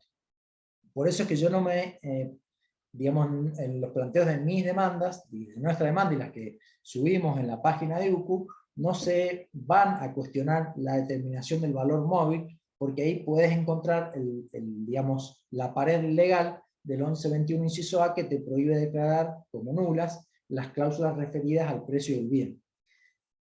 Hay un fallo que vamos a ver ahora, que salió de la Justicia de General Alvear de Mendoza, que establece que no establece la nulidad del valor móvil, sino la nulidad de la prerrogativa contractual de modificar unilateralmente las prestaciones a cargo del administrador, que no es lo mismo. Esa diferencia, esa vuelta de tuerca que le encontró el juez, se hace también en base al incumplimiento del mandato, que es lo que acabo de mencionar recién. Pero bueno, ¿cómo lo integraría ahí? Y mirá, yo ahí en el caso tuyo, y viendo la lógica de tu demanda, pediría que se integre con, digamos, el apercibimiento que vos pediste que se haga efectivo para el caso de no acompañar los libros contables. Pero de algún parámetro tenés que dar al juez. Solo que, bueno, podés llegar a encontrar, insisto, digamos, un rechazo quizás parcial en eso, porque le estás pidiendo al juez que de alguna manera esté fijando el precio. Bien, insisto, salvo, no sé el detalle de cómo lo has pedido en la demanda y lo demás, pero podrías pedir, insisto, que sea efectivo el apercibimiento que vos habías pedido por justamente no haber acompañado los libros contables. Y acá, Belén, tengo un cliente que le quedan 11 cuotas para terminar de pagar el plan, ya tiene el vehículo con él, pidió adelanto 5 cuotas, no se lo dieron, sino ni me informaban porque se lo denegaban, sino que le quitaron la aplicación a la cautelar correspondiente, por lo que se fue una cuota 96.000, 166.000 cuando reclamó el peso, dijeron que al haber adelanto de cuota automáticamente se caía el beneficio de la cautelar. No, claro. A ver, Belén, si podés ampliar y comentar más el caso. No sé si Belén está en la sala. A ver, Belén. Ah, bien, dice no puede hablar porque está sin voz. Bueno, con laringitis estará. Mira, básicamente para no dejar sin respuesta la consulta, ahí obviamente que el hecho que vos hayas pedido adelantar cuotas, eso no implica que de pleno derecho tu cliente se quede sin la cautelar. Es digamos, una maniobra ilegal de la demandada. Deberías denunciar ese hecho en el expediente, imagino que ya lo habrás hecho, así que la cautelar no la puede, digamos, el único que la puede dejar sin efecto es el mismo juez que la concedió, así que es un absurdo que la empresa pida eso. Pero ahí tampoco vale la misma reflexión que hablaba con el pago de las últimas cuotas de los ahorristas que han sido beneficiarios con medidas cautelares. Vos ahí no podés cancelar el plan, porque los pagos que vos hiciste por las medidas cautelares son pagos a cuenta, que están supeditados a lo que el juez vaya a resolver en la sentencia definitiva. Entonces, así como la empresa no te puede ejecutar el saldo pendiente de la deuda, vos tampoco podés pedir que se cancele el plan y que te levanten la prenda, porque justamente lo que se está pagando es un derecho litigioso, digamos, son pagos a cuenta. No sé si se entiende esto.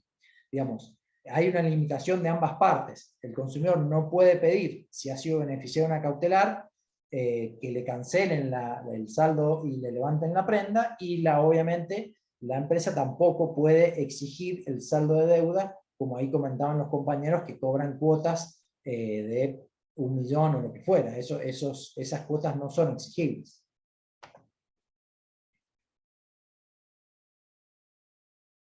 Claro, lo que pasa, igual ahí, ese adelanto de 5 cuotas, no sé cómo se habrá implementado la cautelar, pero en la mayoría de los casos que yo tengo, las empresas no emiten un cupón de pago, digamos, personalizado para el beneficiario de la cautelar.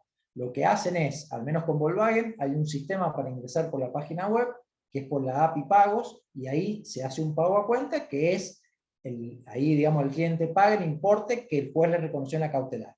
Y en el caso de otras empresas que no tienen habilitado ese sistema, por ejemplo Peugeot, yo ahí habilito una cuenta judicial y consigno judicialmente todos los meses el importe de la cautelar. Por lo tanto, si ahí tu cliente quiere pagar, puede adelantar el equivalente a 5 cuotas cautelares, pero insisto, van a seguir siendo pagos a cuenta y no va a poder cancelar el plan porque, vuelvo a repetir, son pagos a cuenta que están supeditados a lo que resuelve el juez en la sentencia definitiva, teniendo en cuenta las pretensiones de fondo, si se admiten en forma total o en forma parcial. Exacto, consignar judicialmente una cuenta judicial a la orden del juzgado que interviene en la causa. Buenísimo. ¿Alguna otra pregunta? Ya estamos en plazo, estamos ahora. ¿Estamos en hora? Ahora sí. Bueno, quedaron un par ahí, redondeo un poquito con esto del mandato. Por Y supuesto. yo termino, a ver, justo parece que se tildó Es que acá en San Juan estamos con viento sonda y la conectividad se afecta muchísimo, así que para los que somos de Cuyo es de terror. Es un infierno de calor. Pero bueno, lo que comentaba, igual el Power yo se lo voy a pasar, les va a quedar ahí. Había analizado también todo el tema de la ejecución prendaria, la posibilidad de revocar el contrato cuando ha sido contratado electrónicamente, están ahí los fallos, estos que les comentaba, que es el fallo Frías del 27º Juzgado Civil de Córdoba, que es este fallo en el cual se admite el planteo de el incumplimiento del mandato y la violación al deber de información, y estos otros dos fallos de Mendoza, uno de General Viar y otro de Rivadavia, en el cual también se ha decretado, como ya son las primeras sentencias de fondo, en la cual los jueces son fallos que no están firmes, aclaro, han sido apelados por la demandada, pero ya es un buen indicio porque son las primeras causas que resuelven el fondo del asunto y han decretado el incumplimiento del contrato de mandato, como tal como lo planteamos nosotros con UCU y en el modelo de demanda que está subido en la página de UCU, y como yo lo desarrollé en el libro también, que es digamos, el trabajo colectivo, como dijo Ezequiel al inicio,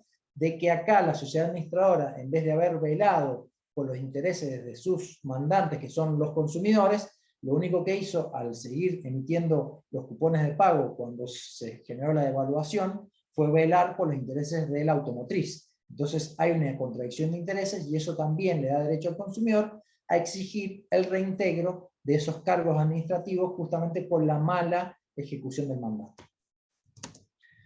Bueno, no sé si alguien más tiene una duda. Bueno, ahí está lo que les decía, los casos, este caso de Córdoba, en el cual mencionaba eso, justamente de que hay un incumplimiento grave del contrato de mandato y que no se le dio prioridad a los intereses de sus mandantes. Tampoco se informa, esto que comentamos al inicio, digamos, la identidad de los otros ahorristas, como para que el consumidor pueda ponerse de acuerdo y tomar medidas mancomunadas con todos los ahorristas de ese grupo, etc. Acá también insiste con eso, una verdadera violación al deber de información, y dicta como mandato preventivo que el valor móvil, justamente como es mayor al precio del contado, hay un incumplimiento respecto de no solo el contrato de mandato, sino también del deber de informar del artículo 42 de la Constitución Nacional. Y ahí también establece la obligación de que la empresa tenga que informar el resto de los integrantes para que justamente puedan tomar medidas en conjunto. Fíjense que acá la mayoría de los consumidores, si hubieran tenido los datos de todos los otros integrantes del grupo, probablemente hubieran decidido disolver el grupo y hubieran tenido el beneficio de los ahorristas no adjudicatarios, recuperar de inmediato lo que habían pagado y no tener que esperar los 7 años que dura el grupo, y los que eran adjudicatarios pagaban el saldo de deuda como suma de dinero y no como deuda de valor. Ahí veo una mano levantada de Milagros, ¿puede ser? Hola doctor, buenas tardes. Hola, ¿qué tal? En realidad mi consulta va a quedar con lo que veníamos hablando al principio del tema del seguro que se abona también. Porque ahí me llegó un caso de, en diciembre del 2019, no, del 2020, perdón, fue adjudicado un vehículo, mi cliente pagó la adjudicación y tenía que esperar 90 días para que se le entregaran. Resulta ser que él siguió pagando las cuotas por medio de débito y en el mes de marzo él no le debitan la cuota correspondiente y fallece.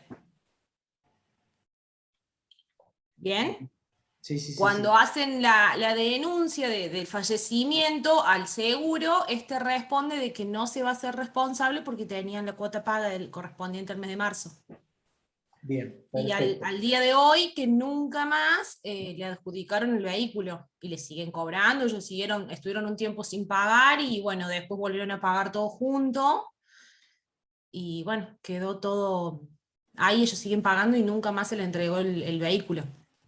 Entonces, en el contrato era que quedó como adjudicatario, no le entregan el vehículo, en ese interín fallece y el seguro de vida no le da cobertura porque no se hizo el débito.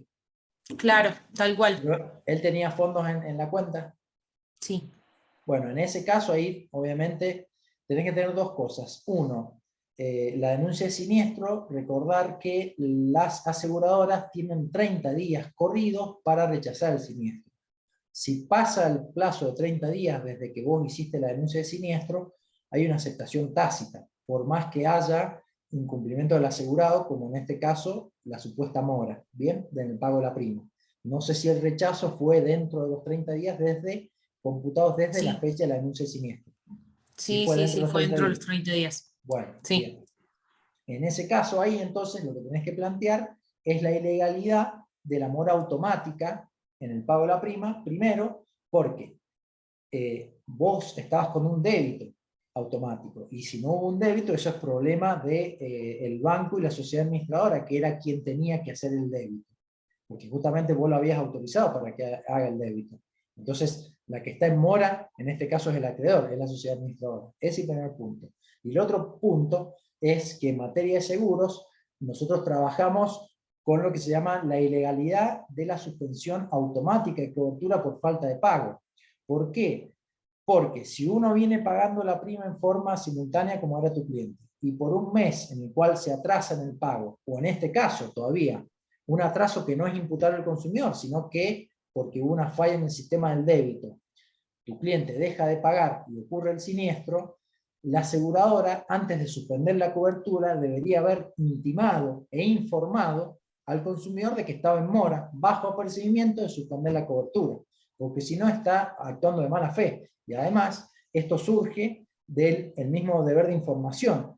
Si justamente el consumidor tiene adherido el débito para evitar este tipo de atrasos y el sistema falla, y eso no es imputable al consumidor, a la aseguradora no le costaba nada, porque lo podría haber hecho por un correo electrónico, de decirle al consumidor: mire señor, usted se atrasó en el pago, si no me pagan tantos días, yo le voy a suspender la cobertura.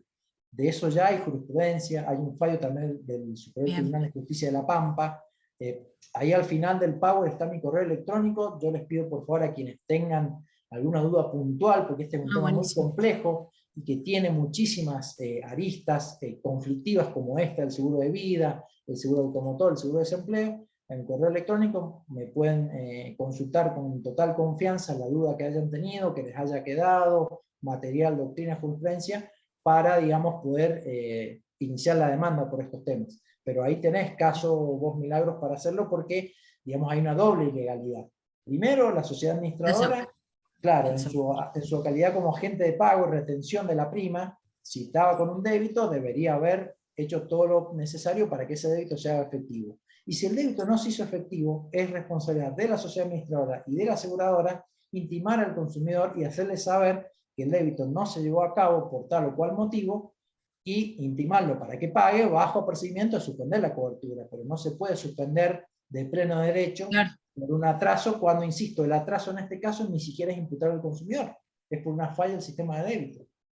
Bien, y a la vez también en contra de, en este caso sería Volkswagen, por la no entrega del vehículo. La sociedad administradora en esto siempre es responsable, porque es la que, digamos, es el centro neurálgico sobre el cual gira todo el sistema de plan de ahorro. O sea, siempre hay que demandar a la sociedad administradora.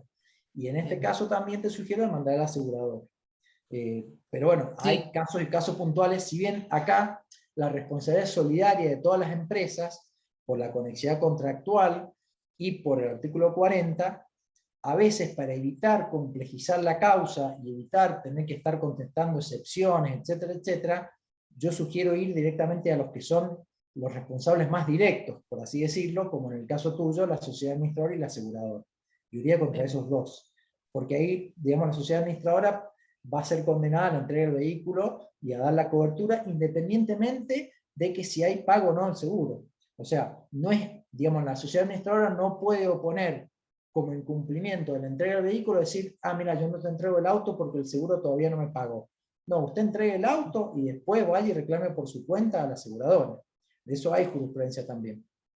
Bien, y a la aseguradora habría que requerirle en su momento también todos los pagos posteriores al fallecimiento del... Claro, claro, la cobertura total del seguro de vida del saldo deudor desde la fecha en que ocurrió el siniestro, que es el fallecimiento del asegurado, del ahorrista prefallecido, digamos. Bien, bien, perfecto. Muchas gracias. De nada. Ahí Mario, no sé si te quedó la mano levantada de antes o es una nueva duda. No, sí tenía una duda, quería saber su opinión, porque, por ejemplo, a nosotros nos pasó que un cliente estaba pagando el plan de ahorro. Entonces él decidió no sacarlo anticipadamente. Entonces, cada vez que le mandaba una propuesta de adjudicación, no adjudicaba y pagó las 84 cuotas. Pagó las 84 cuotas, llegó al final, sin cautelar, sin nada. O sea, normal, como le venían religiosamente las 84 cuotas. ¿Qué es lo que pasa? Él es del interior de acá, la provincia de Rioja. Viene a la ciudad capital a retirar su vehículo y le dicen desde la concesionaria que su plan estaba renunciado. Que no le van a entregar el auto porque su plan estaba renunciado. Era un Chevrolet. Entonces hacemos un acta de contestación notarial donde, bueno, tomamos nota de todos los dichos del responsable del plan de ahorro de la concesionaria, y la sociedad administradora lo había renunciado porque él no había aceptado adjudicación, y por ende ya no podía adjudicar porque no le quedaban cuotas para pagar. Entonces, no solo lo renunciaron, sino que le pretendían devolver el haber, digamos, pero con un descuento como hasta del 12%, o sea, inclusive aplicarles las deducciones. Bueno, nosotros hicimos la demanda, habíamos pedido como medida cautelar que se le entregue el vehículo, atento que ya era lógico que había pagado todas las cuotas, o sea, el señor acompañó desde la 1 hasta el 84, todo, pero no nos dieron lugar. Sí nos dieron lugar un embargo por el valor actual del vehículo y se embargaron las cuentas de la sociedad administradora y de la concesionaria. Por el monto, creo que 5 millones se había embargado. ¿Qué es lo que dice la empresa?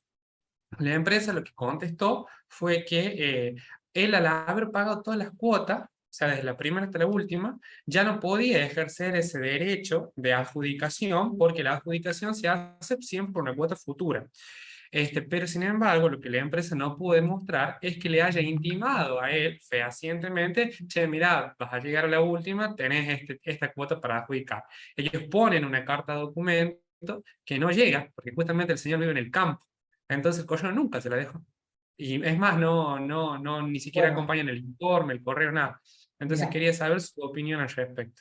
ahí tenés que ver, todos los contratos de ahorro previo en general tienen establecido que digamos, el ahorrista puede rechazar hasta en 4 oportunidades la adjudicación, ya sea por sorteo o por licitación, venció el cual, si no la acepta, se entiende por rescindido. Si no operó esa hipótesis, desde ya que esa renuncia unilateral impuesta forzosamente por la administradora es totalmente ilegal. Punto 1. Y si no se dio eso, que es como creo que se daba en el caso tuyo, el hecho de que vos pagues las 84 cuotas ya te da derecho a exigir. Vos ahí tenés 2 opciones, 2 acciones posibles. La primera, ir por la entrega del vehículo, que es el cumplimiento del contrato, o solicitar el haber de ahorro, pero de ninguna manera no hay ninguna norma ni nada que diga que porque pagar las 84 cuotas vos renunciás automáticamente a retirar el vehículo, para nada. Digamos, cuando vos terminás de pagar el plan, tenés 2 acciones posibles: la de entrega del vehículo o el haber de ahorro. Yo lo que recomiendo es siempre ir por la entrega del vehículo, porque obviamente el haber de ahorro es un importe que está licuado y que se calcula en base a la cuota pura, no tiene que ver con lo que ha pagado el cliente, etc.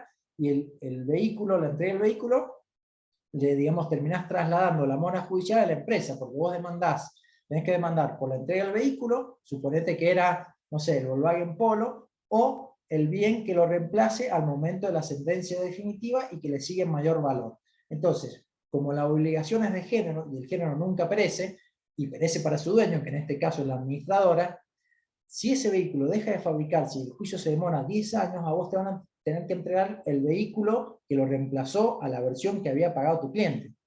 De manera tal que tu cliente va a tener actualizado, va a sacar un vehículo mucho mejor y mucho más caro, y además, lo que es muy importante también, nuestros honorarios, la base regulatoria de nuestros honorarios, se tiene en cuenta el valor del vehículo. Por lo tanto, siempre que un cliente llega a pagar las 84 cuotas sin beneficio cautelar ni nada, lo que yo recomiendo es demandar siempre la entrega del vehículo, así en los términos que acabo de mencionar, para justamente, si el juicio se demora 10, 15 años, digamos, no, la mora y la inflación no lo va a perjudicar ni al cliente ni a nuestros honorarios. Sí, nosotros habíamos pedido la entrega del vehículo y a su vez daño punitivo por toda esta situación que le hicieron pasar al señor. Bien, bueno, ya nos quedamos sin tiempo. No sé, Victoria, ¿cómo estamos? Vamos ya en hora.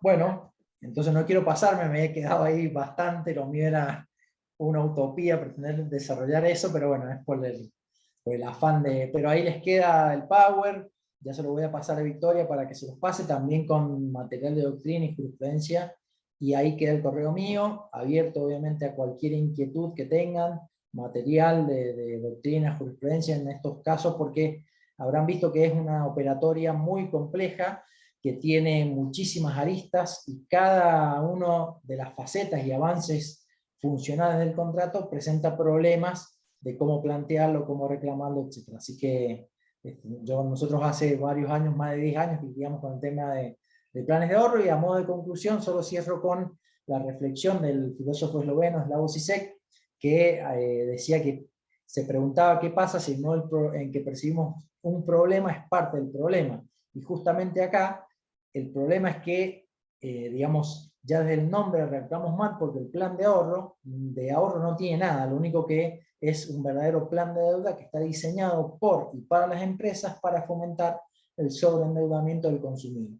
Así que, analizando y haciendo estos planteos con esta lógica, y explicándolo al juez con demandas docentes, van a ver que se obtienen buenos resultados. Yo hace muchos años que litigo en esto, me ha tocado intervenir en distintos casos, y son varias sentencias favorables las que hemos podido obtener, pero, insisto, con demandas bien explicadas y siendo muy concisos en lo que se pide. Porque a veces en este tema de aumento de cuotas, lo que se ha visto a lo largo y ancho del país es que a veces han habido demandas muy confusas, en las cuales los mismos jueces intiman a la parte actora a que aclaren los términos de la pretensión. Entonces, por eso vale la pena tomarse un tiempo y poder, digamos, hacer un planteo más